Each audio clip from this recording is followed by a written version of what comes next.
আসসালামু আলাইকুম। ঐতিহ্যবাহী সম্পাড়া উচ্চ বিদ্যালয় কর্তৃক আয়োজিত অনলাইন ক্লাসে সবাইকে স্বাগতম। সবাই কেমন আছো? আজকে আমি তোমাদের উদ্দেশ্যে একটি গুরুত্বপূর্ণ ক্লাস নিয়ে হাজির হয়েছি। আমরা আজকে বাংলা ভাষার শব্দ সম্পর্কে জানব। বাংলা ভাষার শব্দসমূহ অনেক এবং একাধিক ভাবে এই শব্দগুলোকে দেখানো হয়েছে। এগুলা একাধিক ভাবে ভাগ করাও যায়। যেমন আমরা এখানে শব্দ, এই শব্দ বাংলা ভাষার শব্দসমূহ গঠনের দিক থেকে, অর্থের দিক থেকে, উৎপত্তি অনুসারে বিভিন্নভাবে ভাগ করা যায়। বাংলা ভাষার শব্দ শুরুতে 3 ভাগে ভাগ করা যায়। যেমন আমরা এখানে আসি গঠন অনুসারে। এই যে আমরা দেখতে পাচ্ছি গঠন অনুসারে বাংলা ভাষার শব্দ রয়েছে। আবার দেখতে পাচ্ছি এই যে অর্থ অনুসারে রয়েছে এবং উৎপত্তি অনুসারে রয়েছে। অর্থাৎ শুরুতে আমরা বাংলা ভাষার শব্দকে গঠন অনুসারে, অর্থ অনুসারে এবং উৎপত্তি অনুসারে এই 3 ভাবে ভাগ করতে পারি। আমরা গঠন অনুসারে দেখি। শুরুতে গঠন অনুসারে বাংলা ভাষার শব্দসমূহকে 2 ভাগে ভাগ করা যায়: মৌলিক শব্দ এবং সাধিত শব্দ। এই 2 ভাবে ভাগ করা যায়, মৌলিক শব্দ এবং সাধিত শব্দ। এবং আমরা দেখতে পাচ্ছি যে এরপরে অর্থ অনুসারে বাংলা ভাষার শব্দসমূহকে 3 ভাবে ভাগ করা যায়। একটা হলো যৌগিক শব্দ, আরেকটা হলো রূঢ় বা রূঢ়ি শব্দ, আরেকটা হলো যোগরূঢ় শব্দ। এই 3 ভাবে ভাগ করা যায়।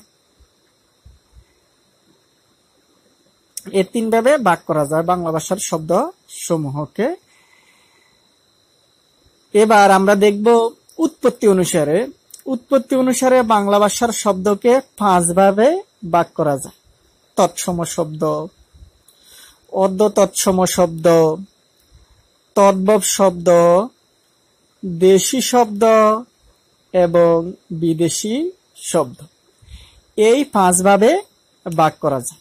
এবার আমরা বলতে চাই যে আসলে গঠন অনুসারে যে 2 ভাবে ভাগ করা যায় সেগুলো কি কি। আমরা মৌলিক শব্দ কি বা মৌলিক শব্দ কাকে বলে সেটা সম্পর্কে জানব। মৌলিক শব্দগুলো আসলে আলাদা শব্দ। এগুলো ভাঙলে বা বিশ্লেষণ করলে আলাদা কোনো শব্দ বা আলাদা কোনো কিছুই পাওয়া যায় না। অর্থাৎ এটার অস্তিত্বই থাকে না মৌলিক শব্দগুলোকে ভাঙলে। এগুলা ভাঙা যায় না বা বিশ্লেষণ করা যায় না। মৌলিক শব্দকে ভাঙা যায় না বা বিশ্লেষণ করা যায় না। তাহলে তা শব্দ হিসেবে আর থাকে না, মানে শব্দ থাকে না। এজন্য এগুলোকে মৌলিক শব্দ বলে। মৌলিক শব্দগুলো আমরা দেখব। মৌলিক শব্দগুলো আমরা এপাশে দেখি। এই হাত, পুল, মুখ, ভাই, মা, নদ, মাছ, লাল, গোলাপ বা গোলাম। এগুলো হলো মৌলিক শব্দ। এই মৌলিক শব্দগুলো বিশ্লেষণ করলে বা ভাঙলে আর কোনো শব্দ পাওয়া যায় না, মানে বিশ্লেষণ করা যায় না। এজন্য এগুলোকে মৌলিক শব্দ বলে। এগুলো আমরা শিখতেছি গঠন অনুসারে 2 প্রকার: মৌলিক শব্দ আর সাধিত শব্দ। আমরা মৌলিক শব্দ সম্পর্কে জানলাম। এবার আমরা জানবো সাধিত শব্দ সম্পর্কে। সাধিত শব্দের অর্থ হলো সাধনকৃত শব্দ, অর্থাৎ তৈরি করা শব্দ। যে শব্দকে আমরা তৈরি করতে পারি। কিভাবে তৈরি করতে পারি? উপসর্গ যোগে আমরা তৈরি করতে পারি, প্রত্যয় যোগে তৈরি করতে পারি, বা সমাস নিষ্পন্ন হয়েও তৈরি হয়। অর্থাৎ সাধিত শব্দকে আমরা এই তিনভাবে গঠন করতে পারি। যে কেউ সাধিত শব্দকে এভাবেই গঠন করে। এগুলো গঠন অনুসারে যে দুই প্রকার, অর্থাৎ গঠন অনুসারে মৌলিক শব্দ এবং সাধিত শব্দ। উপসর্গ যোগ, উপসর্গ যোগে কিভাবে গঠিত হয়? উপসর্গ শব্দের আগে যে ধ্বনি বা ধ্বনিগুচ্ছ একসাথে হয়ে আলাদা নতুন শব্দ গঠন করে। এই যে এখানে আমরা দেখতে পাচ্ছি পরাজয়। এই পরাজয় শব্দটার মধ্যে জয়ের আগে এই পরা, এটি একটা উপসর্গ। এই উপসর্গটি জয়ের আগে যুক্ত হয়ে সরাসরি বিপরীত অর্থ দেখা যাচ্ছে, পরাজয়। এই উপসর্গটি একসাথে হয়ে এই আলাদা একটা শব্দ গঠিত হয়, সেটা হলো পরাজয়। এখানেও সেম একই রকম, হার শব্দটির আগে উপশব্দটি সংযুক্ত হয়েছে। এই উপশব্দটি আসলে একটি উপসর্গ।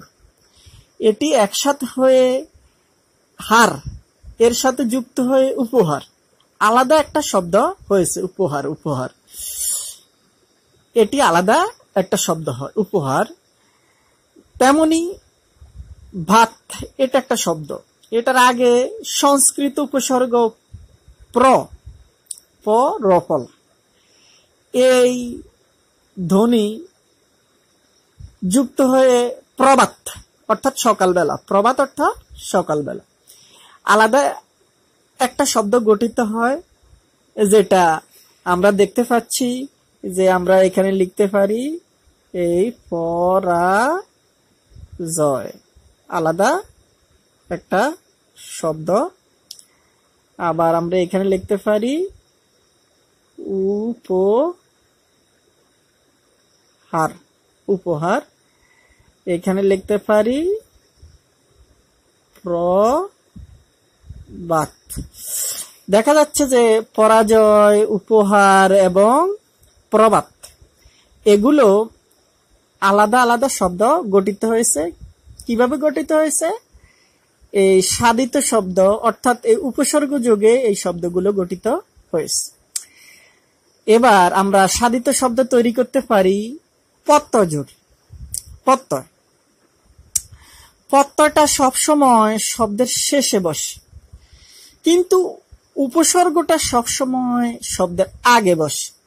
মনে রাখতে হবে, প্রত্যয়টা সবসময় শব্দের শেষে বসে। প্রত্যয় শব্দের শেষে বসে আর উপসর্গটা শব্দের আগে বসে। যেমন চলন্ত, এখানে অন্ত শব্দটি প্রত্যয়। এটা চল কৃত এর সাথে যুক্ত হয়ে চলন্ত, একটা আলাদা শব্দ হয়েছে। তেমনি এই পর কৃত বা প্রকৃতির সাথে এই অন্ত প্রত্যয়টি যুক্ত হয়ে আলাদা একটা শব্দ গঠিত হয়, যেমন পড়ন্ত। তেমনি ঢাকা, এটার সাথে আই প্রত্যয়টা যুক্ত হয়ে আলাদা একটা শব্দ গঠিত হয়েছে, ডাকাই। আমরা এখানে লিখতে পারি যে এই চলন্ত, হ্যাঁ চলন্ত। আবার এখানে লিখতে পারি এই পড়ন্ত। আবার এখানে আমরা লিখতে পারি যে ডাকাই, ডাকাই। এভাবে এই দুটা একসাথে হয়ে ডাকাই হয়েছে, আর এ দুটো একসাথে হয়ে পড়ন্ত হয়েছে, আর এ দুটো একসাথে হয়ে চলন্ত হয়েছে। অর্থাৎ বলতে চাইছি যে এই প্রত্যয় যোগে সাধিত শব্দ হয়। এটা গঠন অনুসারে, আগেই বলছি যে মৌলিক শব্দ এবং সাধিত শব্দ গঠন অনুসারে এই শব্দ দুই প্রকার। এই দুই প্রকারের মধ্যে আমরা প্রত্যযোগে গঠন করেছি, উপসর্গ যোগে গঠন করেছি।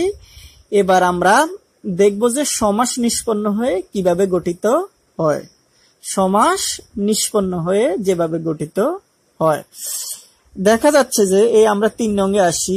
নীল যে পদ্ম, নীল যে পদ্ম এটা হলো ব্যাস বাক্য, এটারে বিগ্রহ বাক্য বলা হয়। এখানে একটা, দুটা, তিনটা, এই তিনটা আলাদা আলাদা পদ, এই তিনটা পদ মিলে আমরা এই একটা পদ পেয়েছি, সেটা হলো নীলপদ্ম।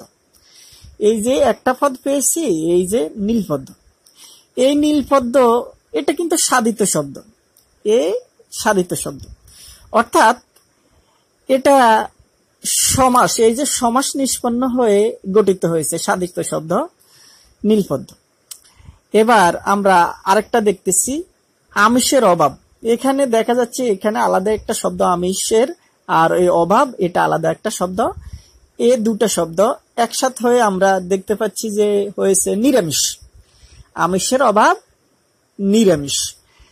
হ্যাঁ, এটা এই যে নিরামিষ, এটা কিন্তু এই দুটো শব্দ একসাথে হয়ে আলাদা শব্দ গঠিত হয়েছে। তাও কোন ধরনের শব্দ? সাধিত শব্দ। এটা সাধিত শব্দ নিরামিষ। এবার আমরা দেখতে পাচ্ছি আলাদা আরেকটা শব্দ কিভাবে গঠন করতে পারি। বহুব্রীহি আছে যার, এই ব্রীহি শব্দের অর্থ দান। এজন্য এটা এই ব্রীহিটা অনেকে বুঝে না বিদায় এটা ব্র্যাকেটে লেখা হয়েছে, এটার অর্থ হলো দান, অর্থাৎ বহু দান আছে যার। এক কথায় তাকে বলে বহুব্রীহি। এই বহুব্রীহি একটি সাধিত শব্দ। বহুব্রীহি একটা সাধিত শব্দ। কেন সাধিত শব্দ? কারণ এই বহুব্রীহি শব্দটা সমাস নিষ্পন্ন হয়ে গঠিত হয়েছে। এটা সমাস নিষ্পন্ন হয়ে গঠিত হয়েছে। এটিও তেমনি সমাস নিষ্পন্ন হয়ে গঠিত হয়েছে, এটিও তেমনি সমাস নিষ্পন্ন হয়ে গঠিত হয়েছে। অর্থাৎ সমাস নিষ্পন্ন হয়ে যদি এভাবে গঠিত হয় তাহলে আমরা বুঝতে পারবো এগুলো সাধিত শব্দ। তাহলে আমরা অবশ্যই মনে রাখবো যে সাধিত শব্দ 3 ভাবে গঠন করা যায়, উপসর্গ যোগে, প্রত্যয় যোগে, সমাস নিষ্পন্ন হয়ে। হ্যাঁ, এই 3 ভাবে গঠন করা যায়। আমরা আগে দেখেছি যে আমরা এই যে গঠন অনুসারে মৌলিক শব্দ এবং সাধিত শব্দ আমরা দেখেছি। এই যে গঠন অনুসারে শব্দ 2 প্রকার, মৌলিক শব্দ, সাধিত শব্দ, এটা নিয়ে আমরা এখন আলোচনা করেছি। এবার আমরা অর্থ অনুসারে শব্দ যে 3 ভাবে ভাগ করা যায় বা 3 ভাগে ভাগ করা যায় সেটা দেখব। 3 ভাগে ভাগ করা যায় যে সেগুলো যৌগিক শব্দ। একটা হলো যৌগিক শব্দ, আরেকটা হলো রূঢ় বা রূঢ়ী শব্দ, আরেকটা হলো যোগ ও রূঢ় শব্দ। এই 3 ভাবে ভাগ করা যায়। কোন শব্দগুলো? অর্থ অনুসারে শব্দকে 3 ভাবে ভাগ করা যায়। এবার আমরা জানবো যৌগিক শব্দ কাকে বলে বা কোনগুলো যৌগিক শব্দ সেটা দেখি। আমরা যে যৌগিক শব্দ অর্থ অনুসারে যৌগিক শব্দগুলোকে জানবো। আমরা যৌগিক শব্দ কিভাবে পাবো? যদি দেখি উৎপত্তিগত অর্থ এবং ব্যবহারিক অর্থ একই রকম হয়। আমি আবার বলছি, উৎপত্তিগত অর্থ এবং ব্যবহারিক অর্থ একই রকম হয়, তাহলে ওই শব্দটি যৌগিক শব্দ হবে। যৌগিক শব্দ বলতে আমরা বুঝবো যে যেই শব্দটির উৎপত্তিগত অর্থ এবং ব্যবহারিক অর্থ এক, এটাই হবে যৌগিক শব্দ। যেমন আমরা দেখতে পাচ্ছি মধুর, গায়ক, বাবুয়ানা, দহিত্র, সিকামারা, কর্তব্য, এগুলো যৌগিক শব্দ। এগুলোর উৎপত্তিগত অর্থ এবং ব্যবহারিক অর্থ এক। যেমন গায়ক, গায়ক বলতে আমরা কাকে বুঝি? যে গান করে তিনি গায়ক। এজন্য তার ওই উৎপত্তিগত অর্থ এবং ব্যবহারিক অর্থ এক। এভাবে অন্যান্য শব্দগুলো ঠিক তদ্রূপ। আমি ছাত্রছাত্রীদের সহজে মনে রাখার জন্য আসলে এটিকে আলাদা একটা বাক্য হিসেবে দেখিয়েছি। বাক্যটা হলো, মধুর গায়ক বাবুয়ানা করে, যে তার দহিত্র সিকা মারার কর্তব্য পালন করে। মধুর গায়ক বাবুয়ানা করে, যে তার দহিত্র সে সিকা মারার কর্তব্য পালন করে। এভাবে আলাদা একটা বাক্যে দেখিয়েছি যৌগিক শব্দগুলোকে, যাতে সহজে মনে রাখা যায়। এবার আমরা পড়ব যে অর্থ অনুসারে শব্দের আরো দুটি প্রকার রয়েছে। দ্বিতীয় প্রকার হলো রূঢ় বা রূঢ়ি শব্দ। রূঢ় বা রূঢ়ি শব্দ। আমরা প্রথম প্রকার যৌগিক শব্দ, অর্থ অনুসারে যৌগিক শব্দ, এটা পড়ছি। এবার আমরা পড়ব রূঢ় বা রূঢ়ি শব্দ।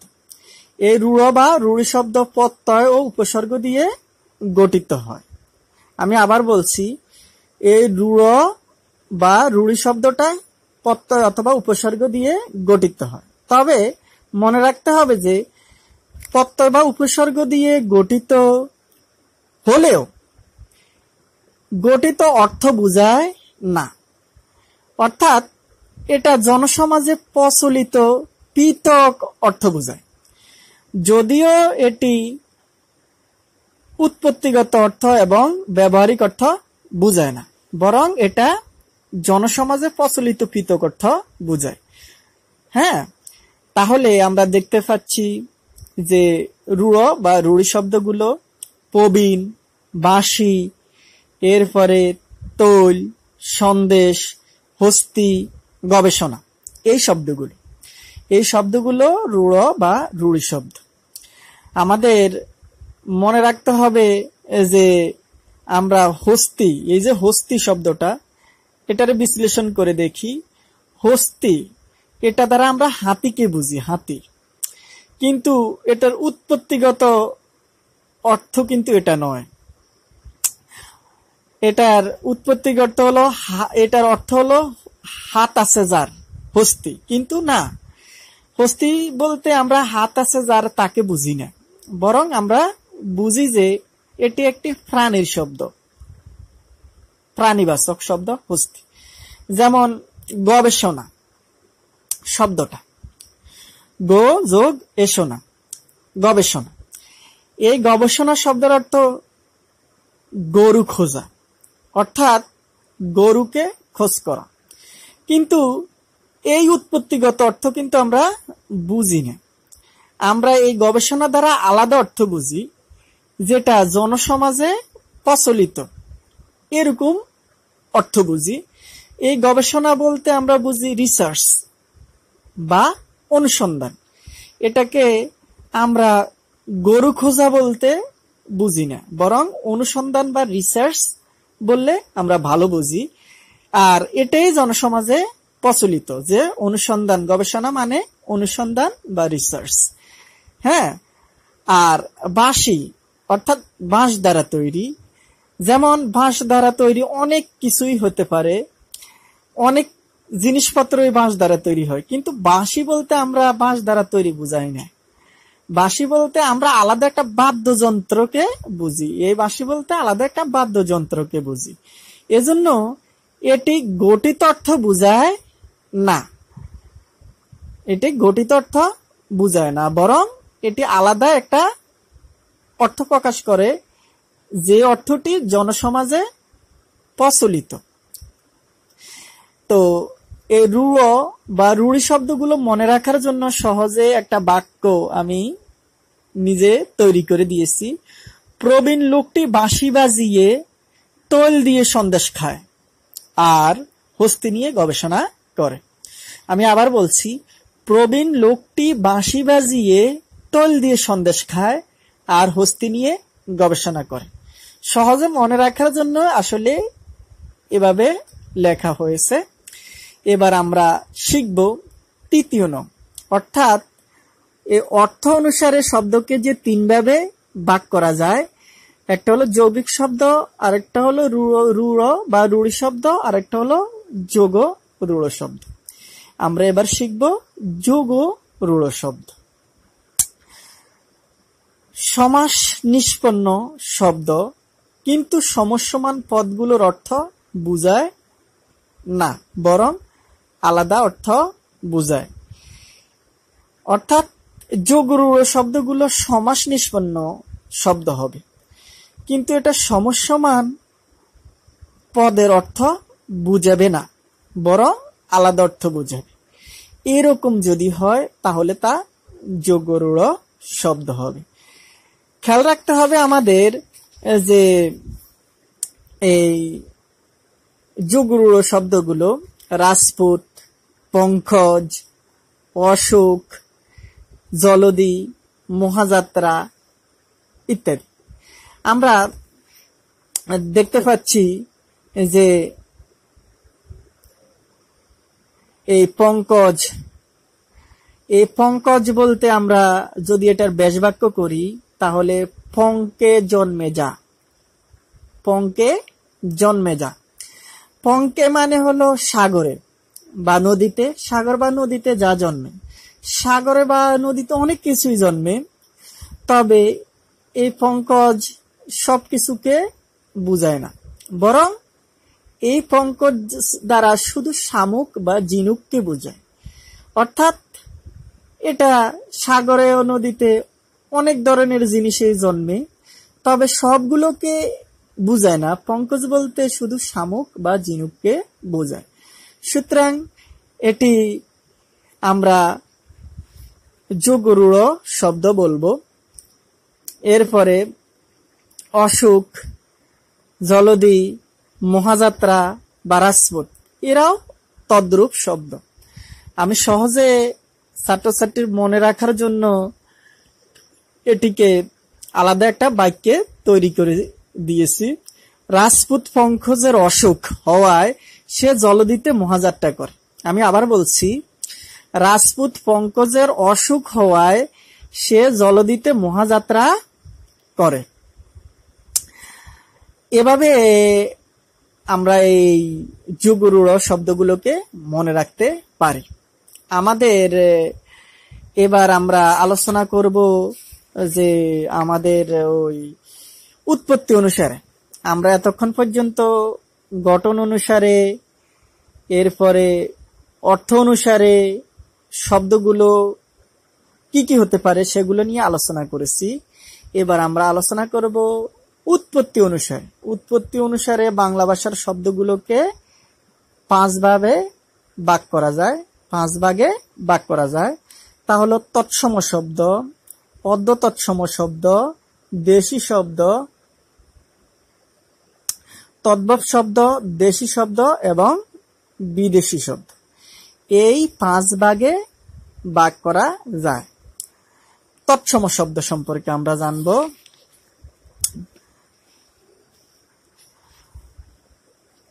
তৎসম শব্দ, তৎ শব্দের অর্থ হলো তার, সম শব্দের অর্থ হলো সমান।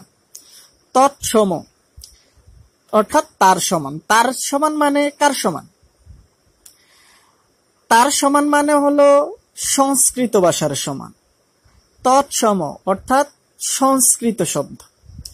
যে শব্দগুলো সংস্কৃত ভাষা থেকে সরাসরি কোন রকম পরিবর্তন ছাড়া বাংলা ভাষায় এসে প্রবেশ করেছে, সেই শব্দগুলোকে আমরা তৎসম শব্দ বলবো।